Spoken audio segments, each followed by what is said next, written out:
Okay, and today's sharing will be a rather candid one, something that I have struggled with very much so, actually up until date, which is low self-esteem. And this low self-esteem, it has been prevalent in every area of my life where I have thought about myself, like in what ways I've thought about myself as a woman, as a person in the world, my capabilities. But in this video today, I specifically wanted to share about how much it's affected me in relation to struggling with my outer appearance, so my physical appearance. So before I met Swamiji, I was someone that was addicted to makeup. I was not able to leave the house without wearing full makeup. Full makeup, eyelash extensions, hair extensions, you name it, I would do it to enhance my physical appearance. So this started for me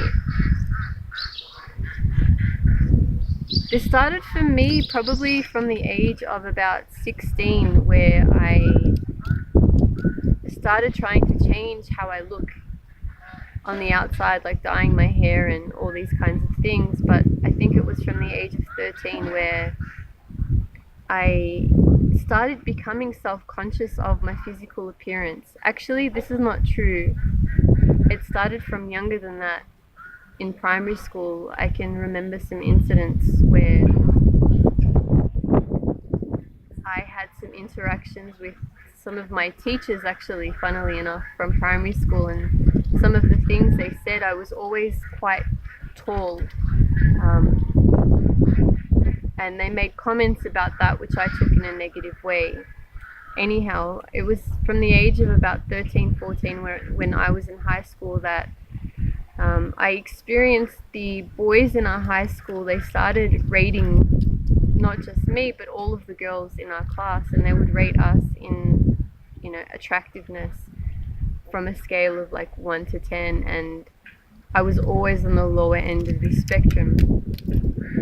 And I didn't quite know how to take that. It was actually quite painful. I became self-conscious more of myself and started seeing how others are looking, and then this whole comparison thing came into play, and it was something I very much struggled with. I was already someone that was like a sad child, so this would kind of put me into bouts of depression, and then it exacerbated by me becoming obsessed with these magazines, Vogue magazines, and any of these magazines which promoted Hollywood actresses, and this obsession with symmetry, and you had to look a particular way. And then I just developed this strong cognition that I am physically ugly. There is something seriously wrong with how I look, and I have to change it. So then by the age of 16, I had developed a eating disorder. And like I said, this whole thing with makeup and dyeing my hair and trying to change how I look started. So I know in India, I've been hearing, and I've seen for myself on my travels, the promotion of these lightening cosmetics which are meant to lighten dark skin. In Australia, I was kind of the opposite. I would attend tanning salons and try and get my skin looking darker, because I was never happy with my fair skin. It's just so funny how we have these warped ideas of beauty.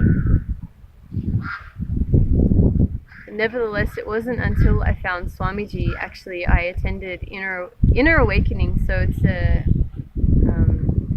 now a 23-day spiritual retreat. And even while I was going to Inner Awakening, I was wearing makeup.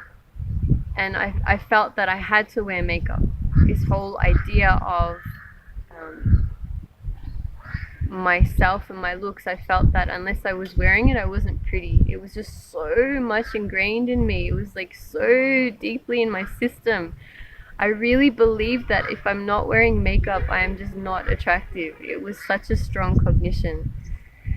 So only after I've gone to Inner Awakening, I've completed it virtually, I've graduated from it. It was after that I had the courage to stop wearing makeup.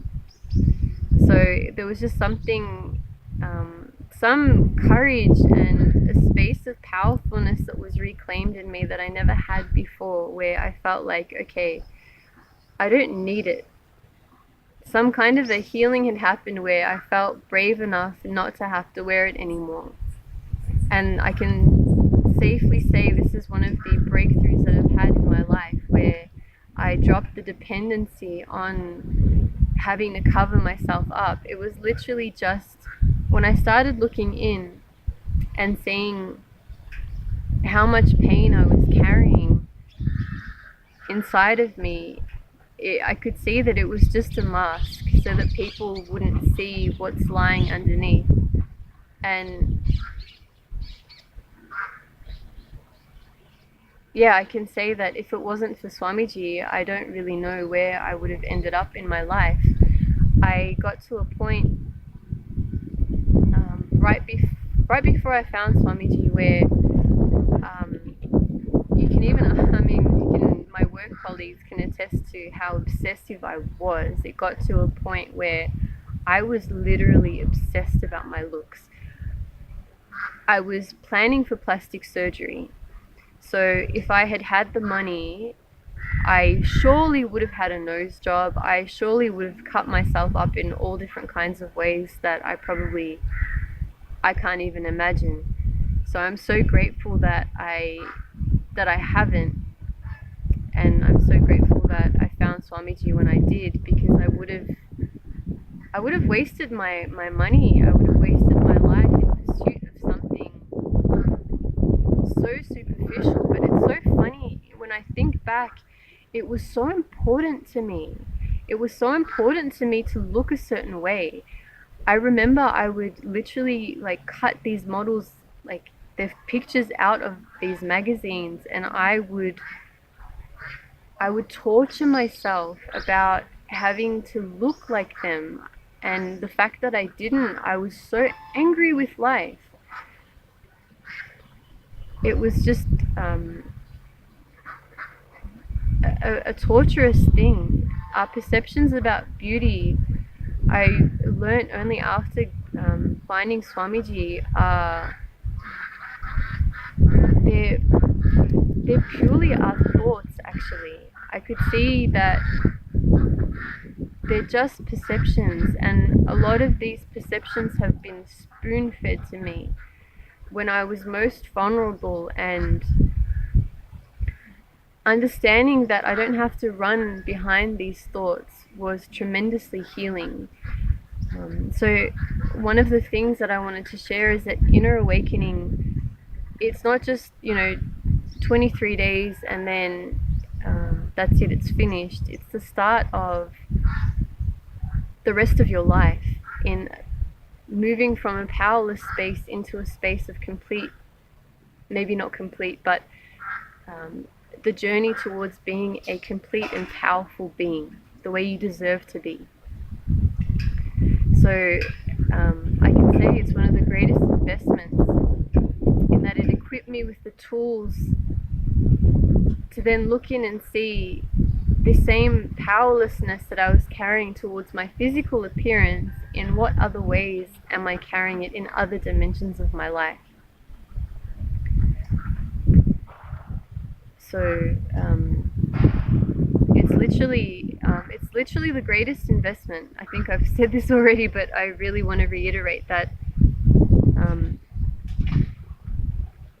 this was a huge thing for me. Even sitting in front of a video camera and speaking, I don't think I'm able to verbalize the amount of garbage that I would be thinking about myself, from my teeth to my lips to how my face is to how my mannerisms are to whatever. It was just there. It was always there, and I didn't know how to heal it.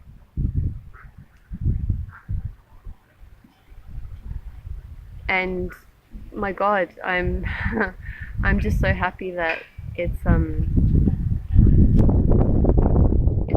that perhaps I'm still working on. It's not 100% complete, but it is definitely almost there. It's definitely almost there, and I'm just so grateful that we have someone like Swamiji who's shaking up these perceptions that we carry. See, Swamiji said recently in one of his satsangs that, and I'm so grateful for it, that beauty is not what we think it is. Beauty is not this. It's not a judgment of this. It's how comfortable we are in the bodies that we're in. That's the true measure of beauty. And I'm feeling it now when the lightness when I walk. I used to carry such heaviness in my shoulders. I felt like the weight of the world was sitting there for me. When I dance now, I can move my body freely in a much lighter way. There's a lot of buoyancy and freshness and joy there. So I think there needs to be, I've experienced a personal breakthrough in my cognition and my ideas about what beauty is, but there's still such a strong hold over our thinking, and it's constricting us, especially as women, whether we live in the West or live in the East or whatever color our skin is or hair color is. The world needs a breakthrough, and it has to start from us. And we have to see, it started with me empowering myself and getting out of this rut of thinking a certain way, but we need to empower more and more women around the world to start understanding that we don't need to suffer, we don't need to be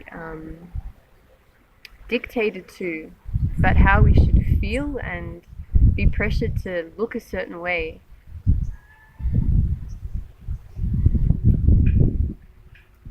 It's scary when I think that I was prepared to go to any measure. I was prepared for plastic surgery. I was really at that point where I was very clear that I don't fit the standard, and I need to change that. I have to fit in, otherwise what is my life, right? What is my life out there if I'm not even, oh God, it's just crazy, if I'm not even able to compete with the best of the best. It's just so ridiculous when I think back on it. So this has been a personal experience. I hope that perhaps it inspires others, and I would love to hear your sharings about your own personal experiences about this thing the world is suffering with right now. And I hope you too get out of this trap, and I'm more than happy to help you in any way that I can, to empower you and make it happen for you. Thank you so much for tuning in. Nityananda.